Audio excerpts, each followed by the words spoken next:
और आइए सबसे पहले बात करते हैं बिहार की, जहां पर एक बार फिर खाकी को निशाना बनाया गया है।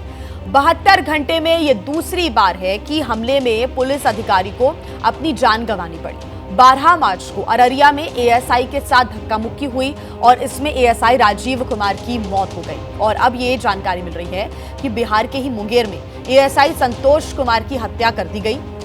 दरअसल संतोष कुमार दो पक्षों के बीच विवाद को सुलझाने के लिए पहुंचे थे, जहां पर एक पक्ष के किसी शख्स ने धारदार हथियार से संतोष कुमार के सर पर हमला कर दिया, जिसमें वो गंभीर रूप से घायल हो गए थे। फौरन ही उन्हें पटना के लिए रेफर किया गया, लेकिन उनकी मौत हो गई। संतोष सिंह पुलिस की डायल 112 सेवा में तैनात थे और उन्हें फोन पर दो पक्षों के बीच मारपीट की शिकायत मिली थी।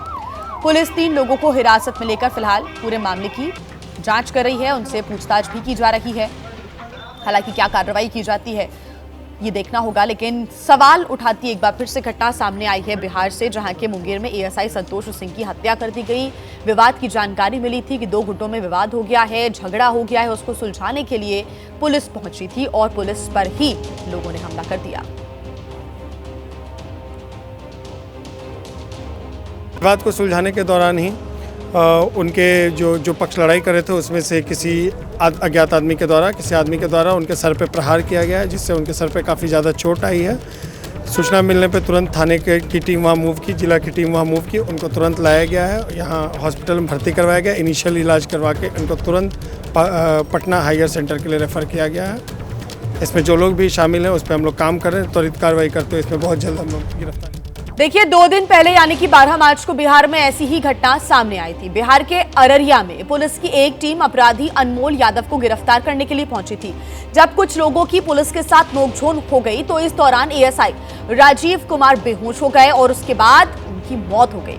अब मुंगेर में जमीन विवाद सुलझाने गई पुलिस टीम में शामिल एएसआई संतोष कुमार पर धारदार हथियार से हमला किया गया, जिसमें एएसआई संतोष कुमार की मौत हो गई है। ये 2 तस्वीरें, 2 अलग अलग तस्वीरें, जहां पर 2 घटनाएं सामने आती है 72 घंटे के अंदर, और कानून व्यवस्था पर एक बार सवाल खड़े करने वाली फिर से ये तस्वीरें बिहार से सामने आई हैं। हालांकि पुलिस अब मामले की जांच कर रही है। बताया जा रहा है कि 3 लोगों को हिरासत में लेकर उनसे पूछताछ भी की जा रही है। एक विवाद को सुलझाने के लिए पहुंचे थे एएसआई संतोष कुमार और किसी ने पीछे से उन पर धारदार हथियार से हमला कर दिया, जिसमें उनकी जान चली गई।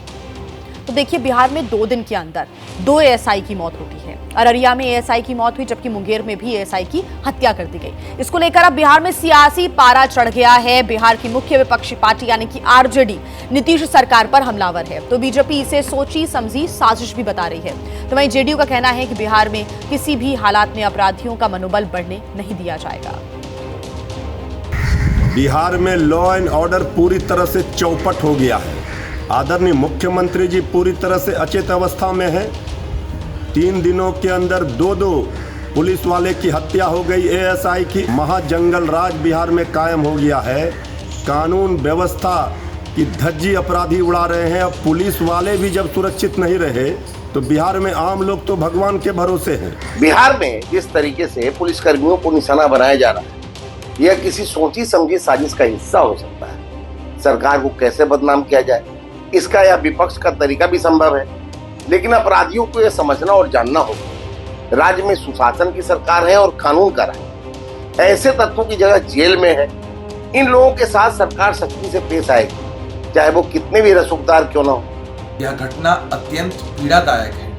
उनके परिवारजनों के साथ हमारी संवेदनाएं हैं। उनकी कुर्बानी को हमेशा याद रखें। इस घटना में रणवीर यादव, गुड्डू यादव सहित कई लोगों की गिरफ्तारी हो चुकी है। प्रशासन द्वारा त्वरित कार्रवाई की जा रही है। एक व्यक्ति की जगह सलाखों के पीछे होगी। ऐसी घटनाओं को हम किसी भी कीमत पर बर्दाश्त नहीं कर सकते हैं। अपराधियों के मनोबल को बढ़ने नहीं दिया जा सकता है। तो इस पूरे मामले पर अब सियासत हो रही है। 2 दिन पहले भी जो घटना सामने आई थी उस पर भी सियासी बयानबाजी का दौर जारी था और अब एक बार फिर से विपक्ष सरकार पर तमाम सवाल खड़े कर रहा है। शशांक हमारे साथ जुड़े हुए हैं ज्यादा जानकारी के साथ। शशांक, सियासत तो होगी, स्वाभाविक सी बात है, तमाम सवाल उठ रहे हैं, लेकिन अभी ताजा अपडेट क्या है? पुलिस की कार्रवाई कहां तक पहुंची है? बताया जा रहा है कि 3 लोगों को हिरासत में लेकर पूछताछ की जा रही है। जी बिल्कुल, अभी का अपडेट यही है कि 3 लोगों को पुलिस की टीम हिरासत में ली है और पूछताछ कर रही है। अन्य को पकड़ने के लिए लगातार जो है वो छापेमारी जारी है। किन 3 लोगों को पकड़ा गया है ये नाम का खुलासा भी पुलिस ने नहीं किया, लेकिन जदयू प्रवक्ता दावा कर रहे हैं कि गुड्डू यादव नाम है और एक और व्यक्ति का उन्होंने नाम लिया है।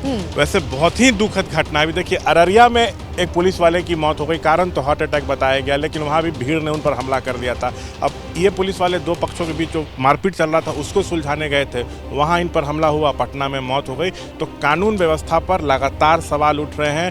सीधा विपक्ष का कहना है कि नीतीश कुमार से गृह विभाग नहीं संभल रहा। देखिए, जब पुलिस वाले की मौत हो रही है, उनकी हत्या हो रही है, तो सोचिए आम आदमी की क्या स्थिति होगी। आज स्थिति ऐसी है कि आम लोग घर से निकलने में डर रहे हैं। सत्ता पक्ष की तरफ से कहा जाता है कि 1990 से 2005 तक जंगल राज था, तो अभी क्या ये महाजंगल राज है? ये एक बड़ा सवाल उठ रहा है। आज होली है, पटना में होली है, बिहार के कई जिलों में आज होली मनाई जा रही है। प्रशासन अलर्ट मोड में है, जगह जगह चप्पे चप्पे पर पुलिसकर्मी तैनात हैं। लॉ एंड ऑर्डर को दुरुस्त रखा जाए, इसकी कोशिश हो रही है, लेकिन सिर्फ कोशिश हो रही है, जमीन पर धरातल पर कुछ भी उतरता हुआ नहीं दिख रहा है। जब कल मुंगेर में जो एएसआई थे जिनकी मौत हुई है, वो अपनी टीम के साथ गए, तो सवाल उठ रहा है क्या सिर्फ 2 से 3 लोग गए थे? क्या पूरी टीम नहीं गई थी? कैसे इतनी हिम्मत हो गई वहाँ पर कि भीड़ ने उन पर पीछे से हमला कर दिया? तो कई तरह के सवाल उठ रहे हैं। अपराध पर लगाम लगाने के लिए ठोस कदम उठाने की जरूरत है। और आप देखिए, चुनावी साल है, लॉ एंड ऑर्डर एक बहुत बड़ा मुद्दा बनते जा रहा है बिहार में, और सीधा निशाने पर सीएम शशांक, इन्हीं स्थितियों को एक बार जान लेते हैं कि पुलिस की टीम पहुंची थी और साथ ही वहां पर कितनी ज्यादा भीड़ थी। इतनी ज्यादा भीड़ थी कि पुलिस पर ही अटैक हो जाता है। यहाँ पर एएसआई संतोष सिंह की मौत हो जाती है। हमारे साथ मनीष कुमार जुड़े हुए हैं मुंगेर से, जहां पर वारदात हुई है, वहीं से हमें अपडेट्स दे रहे हैं। मनीष, पूरी जो घटना है वो एक बार आप सिलसिलेवार तरीके से बताएं। कहां पर क्या कुछ हुआ, कितने लोग मौजूद थे, और अभी तक क्योंकि पुलिस के हाथ खाली, हालांकि 3 लोगों को हिरासत में लेकर पूछताछ पुलिस कर रही है। ये बता दूं कि कल दिन से ही नंदालपुर मुफस्सिल थाना क्षेत्र के जो है नंदालपुर गांव है, वहाँ कल दिन में ही 2 गांव के जो पड़ोसी हैं आपस में लड़ रहे थे, और दिन से ही पुलिस यहाँ पर आ रही थी। और संतोष कुमार सिंह भी 3 बजे शाम को कल यहाँ आए और आकर दोनों पक्ष को बोला कि आप थाने पर आइए, आवेदन दीजिए। मगर ये सिलसिले लड़ाई का चलता रहा, क्योंकि होली का जो माहौल है उसमें कोई नशे में थे, जिस कारण ये विवाद चलता रहा जी। और उसी घटना को लेकर फिर संतोष कुमार सिंह को कॉल आती है शाम में कि आप आइए, यहाँ फिर झंझट हो रहा है। तो उसी में 112 की गाड़ी पहले घटनास्थल पर आई। तो 112 की गाड़ी जब आई तो उन्होंने कहा कि जो स्थिति है हमसे संभल नहीं पाएगा, अपने आला अधिकारी को फोन किया, और इसी वजह से आला अधिकारी पहुंचते हैं मौके पर, लेकिन एएसआई संतोष सिंह पर ही हमला हो जाता है। ये बहुत ही दुर्भाग्यपूर्ण रहा और साथ ही कई सवाल खड़े करने वाला भी रहा। मनीष, आप हमारे साथ बने रहिएगा।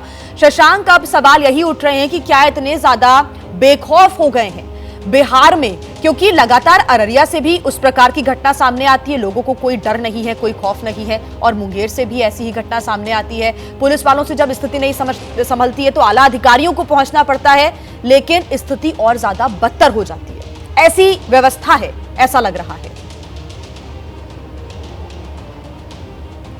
जी बिल्कुल, लॉ एंड ऑर्डर कोलैप्स करता हुआ दिख रहा है। अब देखिए, पुलिस की टीम जा रही है तो अपराधी को पकड़ भी ले रही है, तो जो स्थानीय लोग हैं पुलिस पर अटैक करते हैं, अपराधी को छुड़ा कर ले जाते हैं। पता चलता है पुलिस वाले अचेत होकर गिर गए, धक्का मुक्की में। अररिया में हुआ, यहाँ पर किसी ने पीछे से सिर में अटैक कर दिया। मुंगेर में वहीं पर वो बेहोश हो गए, मुंगेर के एक अस्पताल में जाया गया, वहाँ से पटना रेफर किया गया। यहाँ इलाज के दौरान सुबह 4 बजे उनकी मौत हो गई है।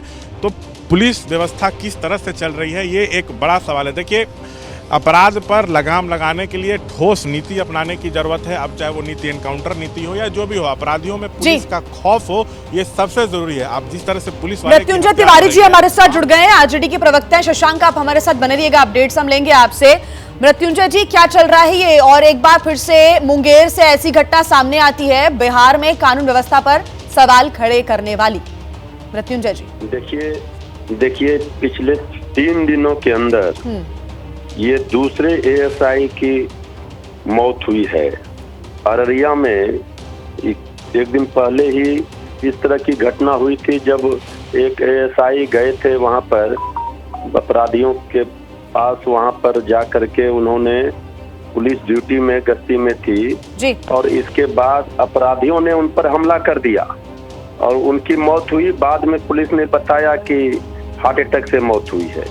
और इस मुंगेर की घटना में संतोष कुमार एएसआई थे, वो दो गुटों के बीच में तो जमीन विवाद को लेकर के गए थे सुलझाने। उसके बाद उनके ऊपर हमला किया गया और उनकी पटना में इलाज के दौरान मौत हो गई। आखिर ये बिहार में कानून व्यवस्था पूरी तरह से चौपट हो गया है। आदरणीय मुख्यमंत्री जी पूरी तरह से अचेत अवस्था में है।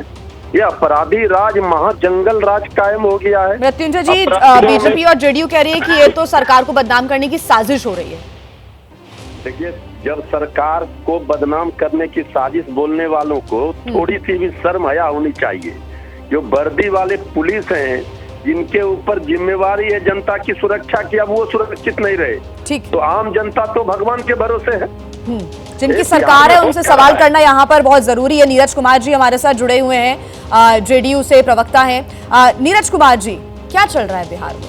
3 दिन के अंदर ऐसी वारदातें हो जाती है, 2 एएसआई की मौत हो जाती है, लोगों में डर नहीं है कानून का? मुंगेर की जो घटना है, 112 नंबर पर सूचना आती है। सूचना के बाद पुलिस त्वरित रूप से एएसआई जो थे वो पुलिस टीम के साथ जाते हैं, समझाने के लिए घर के अंदर जाते हैं। तो वहीं घर के अंदर हमला होता है और इस संबंध में राजवीर यादव और गुड्डू यादव की गिरफ्तारी हो चुकी है। अब ये तो अकस्मात घटना है, भाई कोई व्यक्ति जाए समझाने के लिए और घर के अंदर हमला कर दे उस पर, ये तो कोई लेकिन इतनी केपेबल भी तो होनी चाहिए ना नीरज कुमार जी पुलिस, इतनी कानून व्यवस्था भी तो आपकी दुरुस्त होनी चाहिए कि किसी को डर लगे। ऐसा लग रहा है कि बिहार में तो डर ही नहीं है और कोलैप्स करता हुआ सिस्टम आ रहा है नजर। नहीं, हमको जरा समझाइए आप, यह घटना कोई पुलिस गई अपनी जिम्मेवारी निर्वहन करने के लिए, इससे कोई इनकार है? अब कोई अकस्मात चाकू से घटना कर दे, ये तो अब किसी को आप समझा रहे हैं, समझाने में एक हमला कर दे। हमला करने का मतलब है कि वो दूषित मानसिकता के साथ किया, जमीनी विवाद था, प्रशासन त्वरित रूप से गया 112 पर सूचना जाने के बाद। अब इस ढंग की घटना, दुखद घटना, मर्मांतक घटना हुई है और 2 लोग की गिरफ्तारी भी हुई है, जहाँ तक मुझे जानकारी है। नीरज जी, 2 लोगों की गिरफ्तारी हुई है, पूछताछ हो रही है, लेकिन लोगों में इतना डर तो होना चाहिए कानून व्यवस्था को लेकर, पुलिस वालों को लेकर, कि पुलिसकर्मी पर ही हमला ना करें। एक संदेश तो देना चाहिए ना। बिहार में ऐसा लग रहा है कि पहले अररिया में ऐसा हो जाता है, फिर बैक टू बैक मुंगेर में ऐसा हो जाता है, लोगों में डर नहीं है। आपको संदेश तो देना पड़ेगा ना। कब तक आप इसको आकस्मिक घटनाएं बताते रहेंगे, ये बताइए। ये आकस्मिक घटना है, ये नहीं है कि कोई प्लान्ड वे में ये हुआ है, आकस्मिक घटना है ये तो कोई भी कर सकता है। घर में समझाने के लिए कोई आए कि लड़ाई झगड़ा नहीं करिए जी, और उसी बीच में कोई हमला कर दे, इसका मतलब तो सीधा सीधी है, ये आकस्मिक है, एक्सीडेंटल है, इससे कैसे कोई इनकार कर देगा? मृत्युंजय जी, आकस्मिक घटना है, हो जाता है ऐसा। अब गए थे समझाने के लिए तो किसी ने कर दिया अटैक, प्लान्ड वे में तो नहीं किया था। ये है सरकार का पक्ष। इस वक्त सरकार का इकबाल खत्म हो चुका है। अब सरकार पूरी तरह से, प्रशासन एक तरह से अपराधियों के सामने नतमस्तक है। अपराधियों का खौफ देखिए, ये पुलिस वाले कह रहे हैं, गए समझाने के लिए, उन पर हमला हो रहा है, तो पुलिस का वर्दी का कोई डर नहीं रहा। इसी को तो महाजंगल राज कहा जाएगा, अपराधी राज कहा जाएगा। ये अपराधी पुलिस वालों पर हमला कर रहे हैं, उनकी जान ले रहे हैं, और सरकार में बैठे लोग ज्ञान दे रहे हैं। अब इससे बड़ा दुर्भाग्यपूर्ण स्थिति बिहार के लिए कुछ नहीं हो सकता है। जंगल राज का जो लोग राग अलापते हैं, उनको बताना चाहिए इसे किस राज की संज्ञा दी जाए। जिसके ऊपर जिम्मेवारी है जनता की सुरक्षा की, अब वो सुरक्षित नहीं रहे जी। आम आदमी का तो अब भगवान ही मालिक है बिहार में। बिहार अब जितना जल्दी सरकार की विदाई हो, उसी में बिहार की भलाई है।